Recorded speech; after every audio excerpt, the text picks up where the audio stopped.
Hey everyone, welcome back to Talk Time with Jay Allen Photography. This is episode 16 of Talk Time. And so episode 16, we're almost to May. And that's pretty cool. Been able to do this whole year. And so I've been really enjoying doing this. It is adding a little bit of the workload or a little more workload than what I'm not necessarily comfortable with. It's making me a little bit uncomfortable, but I think being a little bit uncomfortable is good. And I'm not going to stop. I'm just feeling a little bit of the pressure right now. I've got a lot going on as far as photography goes, shooting senior sessions, still trying to keep the YouTube channel up and trying to stay up with the podcast. My thought was, maybe I'll just miss this episode for this week, but I just really wanted to go ahead and get it in. So this might be a shorter episode, but I still wanted to do it and, stay on track with that goal, right? And speaking of goals, hey, so if you followed along, and I think it was episode 3, I talked about goals and resolutions and stuff like that. One of my goals for this year was to lose some weight. I wasn't at a healthy weight. And my daughter's getting married, so at the end of the year, and I really kind of like, I need to drop a little bit of weight. So I really didn't start trying to lose the weight until about February 20th. That's when I was like, all right, we're already halfway in, or not halfway in, but we're already nearly 2 months in, and I haven't really done anything. So February 20th is when I started it, and I am down about 15 pounds, and I'm trying to do it again the right way. Exercise, watching what I eat, so like a calorie deficit, but not that anybody cares, but 15 pounds, that's pretty good. It's really nice when you kind of walk around that corner and you catch a glimpse of yourself in the mirror and you're like, dude, I'm actually losing some weight. So very cool, very excited about that. I would love to drop another 15 pounds. I don't know if that's going to happen, but just trying to do it the right way, trying to exercise. And now I'm trying to get on my bike more now that the weather's getting a little bit better. So that's super cool. It's always neat to see some goals start to fall in line with what you're hoping. So if you've got those goals that you've been working towards, don't let them go.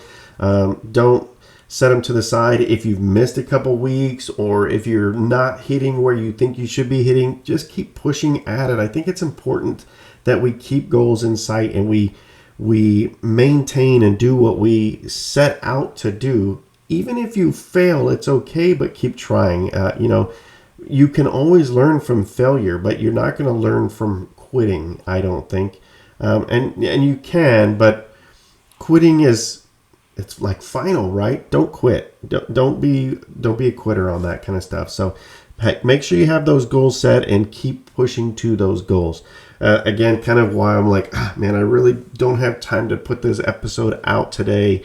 Or get this episode recorded, but I got to do it. I got to try to get it done. It might be a little bit shorter, but it is what it is. So last week I had Sit Lolly on and, trying to give that model's perspective. And in a lot of my videos, you'll hear me talk about having a group of models that you can reach out to or work with consistently. And I really do think it's important.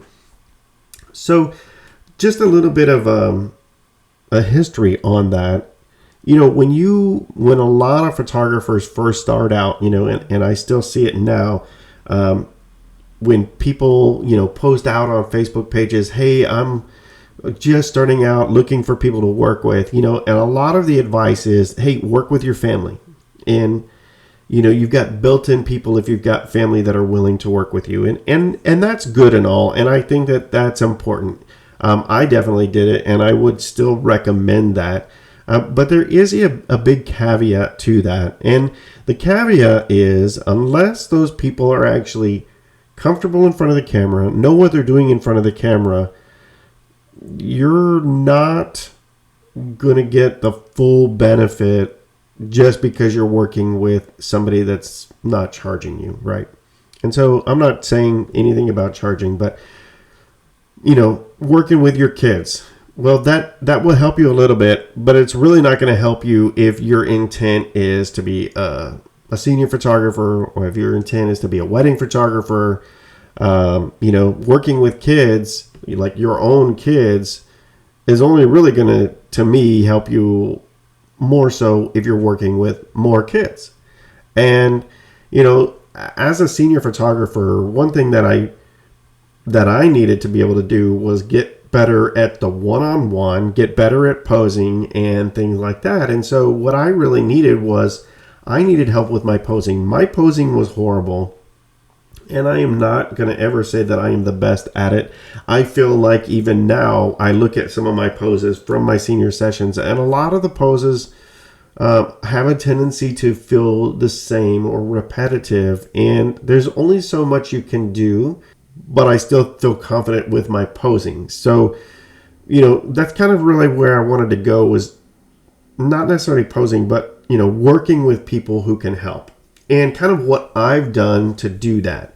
So, you've got your family that's built-in models, and again, that's great. But if you're needing help with posing, if you're comfortable with your camera and you need help with posing, kids aren't going to be able to do that for you, right? Now, again, you're kind of looking at it from what am I looking to achieve? But there are kids out there who are models. So you can find them. I actually have worked with a couple that were like 9 and 10 years old who had modeling experience. And that definitely helps. And so really what I'm talking about is working with people who know what they're doing in front of the camera will help you get better. I've had a couple people reach out on Instagram or even my YouTube channel, and they basically are like, hey, how do you find models to work with, because I'm having a hard time struggling. I had one guy from Kenya reach out basically with that same type question. And here was my response. My response was, go to local photography and model pages on Facebook. And, I'm a part of several of them. Now, one I post to regularly, but there are plenty of them out there, at least in San Antonio, and I'm assuming in some of these other areas as well. Maybe not necessarily in small towns, but, in San Antonio, which isn't a big town, it's definitely bigger than small towns, but, there are plenty of people out there willing to, or are part of these photography groups. They're all not models. They're not all models. They're not all like professionals, but a lot of them do have experience in front of the camera. So I would definitely say reach out to people like that. Now, sometimes that can actually fill that hole that you're needing, right? That space that you're needing to actually work with some people that know what they're doing. And so that is one thing that I really did. In 2019, when I was really trying to make that next step, my goal that year was I wanted to work with more people, get out of that comfort zone and work with people who know what they're doing in front of the camera. And I remember specifically somebody had reached out on Facebook in one of the photography groups. Hey, I'm a model, or I used to be a model. I've had 2 children. I want to get back into it. And I was like, yes, let me do it. I'll do it. And so she and I met up and we shot. And then the rest was history, really, because I just didn't stop after that. I was like, she liked the photos. And if she liked the photos as a model, then you're not, the only thing that you can do is tell me no. So I started collabing a lot in 2019 and just working a lot out with a lot of different models. Sometimes it would just be one shoot. Sometimes it would be multiple shoots. But it was a way for me to really kind of get myself out there and just get more comfortable working with people who are comfortable in front of the camera. And it really helped me improve my posing. I was able to see what they're doing in front of the camera and start incorporating that into my work. And really kind of that's really how I tie that together. So say you're a kids photographer, maybe you look for kids models that you can actually maybe work with to have them help show you some posing. Of course, you can always look on Pinterest and stuff like that and kind of get ideas for poses. That's something completely different, and I think that's something that's still useful today. A lot of times when I was kind of starting off, I would go and do stuff like that, do searches, and put those images in my phone so that I could reference my phone. You need to get out of that looking to your phone for poses, because I think that's not necessarily the most professional when you're constantly having to look at your phone for new pose ideas. But to begin with, I think that's okay, where you kind of go back and start to reference things like that. But eventually, the more that you work with people that actually can pose, and the more that you work with models and stuff like that, the more that stuff is going to soak in, and you're going to see what they're doing to make it look good on camera. Now, here's the problem with that, though. I don't want to just tell everybody to collab, because that doesn't bring any money in. And collabing is great. If you're doing this as a hobby, it's fantastic. And absolutely, if I could, and I've mentioned it before, if I could just shoot for free and not have to deal with any of the business side of things, I probably would. But I do have to deal with all that. It is nice to actually bring in that extra money too. Something else that I've actually been able to do is, and this is my response to that person from Kenya as well, is not just reaching out on Facebook, but build your own model group. And I don't just mean by with models that you've worked with, start creating your own models. And this is how I mean that. So this has actually kind of happened accidentally. I wasn't intending to do this, but so I've mentioned before, I'm a senior photographer in San Antonio, and I have rep programs with like seniors and high school, or underclassmen. So the first year that I really started shooting senior photos, what I realized is this is cool, but the problem is a senior session is like a one and done session. Once you're done with that session, if they're not passing out your information, if they're not giving you that word of mouth, not that you're bad, but if they're just not doing it because, boom, they're done and graduated and they've got other stuff going on, that doesn't help you build up a clientele for senior work. So I created a rep program. Now, there's plenty of other photographers that have rep programs or ambassador programs, but it's basically opportunities to work with a group of seniors over the course of a high school year. And it kind of allowed me, or allows them to maybe build their portfolio, but also it's kind of like marketing, right? So these seniors will post out your work and push people to you. I'm not talking about a senior program in this episode, but what I'm talking about is I was able to actually start working with a group of seniors over the course of a high school year, and that helped me also. And so now I'm building this model group, and it's starting to work out to where I'm able to, shoot with them. Like that first year that I did a senior rep program, I had one senior rep. And so I offered her like 6 shoots over the course of the year. I can't do that anymore because I have way more than that. That allowed me to basically shoot with her like every 2 months, giving new content to her, new content to me in that senior realm. Granted, it was all the same person, but it did work for me. Now, even then, what I realized is having a senior rep helps, but what I needed more is underclassmen. Because, again, once that senior graduates, they move on and they're doing other things. So that doesn't necessarily help build the name the way I needed my brand name to be built. And so what I decided was I'm going to do a teen modeling program. And the teen modeling program is for basically anyone 12 to a junior in high school, for that school year. And what that did is that allows me to get my name out there into the underclassmen for the school. And so I was able to start building a teen modeling program with like 14 models, then 6. This year I've got, I think, 8. And so I've always had about 8, or not always, but I try to keep it right around 8. Whereas my seniors, I try to cap it at 12. This coming year, I've got 15. But so I try to kind of cap it in certain areas. But it's nice to be able to do that. And so what that's done is that's given me 2 model groups now that I get to work with consistently. And here's the thing. Most of them do not know how to pose.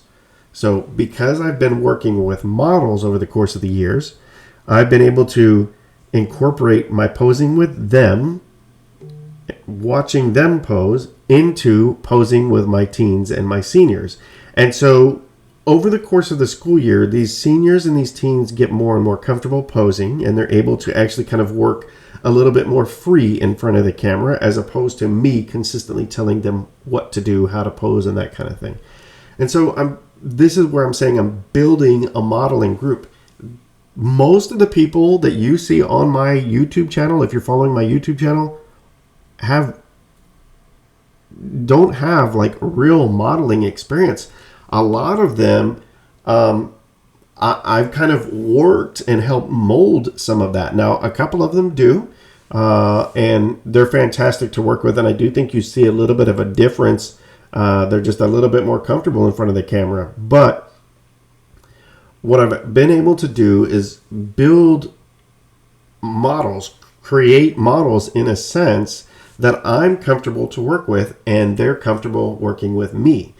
And so when I say build a model group, that's actually really what I'm meaning. I'm not necessarily meaning go out and find all these models that you can work with. That definitely helps, but sometimes you're just not able to do that. So when you're not able to do that, create your own. And that's really what this episode is about, is creating your own group of people that you can work with consistently. That's going to really help you, whether it's couples, whether it's kids, whether it's teens, seniors, that type of thing, dancers. Does the same thing with my dance rep program. It allowed me to be able to build up and work with a certain group so that I could improve my skills. And that was kind of the initial idea of these rep programs, was it allowed me to build my skills, but it's also allowed me to build a group of people that I'm actually able to work with. And I think that's a very important thing. Working with one-off clients is fine. It's great. That's what helps continue building the business. But having a group that you can consistently create with, that's fun too. And I think it's really, really important for your creativity. I have a couple that just are fantastically creative, and they stretch me all the time. And so you see that Sarah is one of them. If you follow the YouTube channel, Sarah is one that just consistently stretches me and makes me do a little bit different things when I'm shooting with her. She just got a different mindset, and it's really interesting. And building a group, I think my group on Instagram right now of people that I work with is, maybe 10. Now, something that I do try to do is, and I want this to sound right, and I don't want anybody to get a wrong impression, but some of my seniors, when they graduate, if they stay in San Antonio, if they are really comfortable in front of the camera, if they know what they're doing, and if they want to, I don't ever say you have to, but if they want to, I do offer, hey, if you would like to continue shooting with me, I'm going to put you in this group. They've paid for all their senior sessions, so that's a side of this. So they've already paid me money. But this is now different to where I'm able to collaborate with them. Again, they know me, they trust me, I trust them, and I know what we can get together. And so again, that's kind of that building that group of people that you can work with that are going to help you create. Why is that group so large? Well, because not everybody can actually shoot when I need to shoot. And especially growing this YouTube channel, I need to be able to shoot I need to be able to have 4 videos a month. So I need to have some additional people in there. And I have been trying to work with outside people, outside of those groups, just to kind of change it up a little bit. Plus it keeps me a little bit fresh, but that's the plan, that's the idea, and that's kind of how I want to do that. So if you don't have a model group or a group that you can reach out to that actually has models that you can work with, create your own.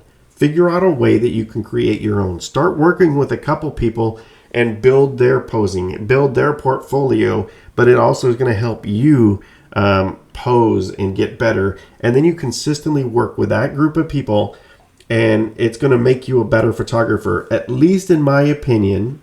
That's all my opinion. But it makes you a little bit better when you're able to create consistently, and you know what you're going to get when you work with some people on a consistent basis. And really, that's it. That's all I've got for today. So if you don't have that opportunity, you create that opportunity, right? So that's really what this is about. If you can't have access to it, create it. Make it be there. Remember, keep those goals in sight. Always hit your goals.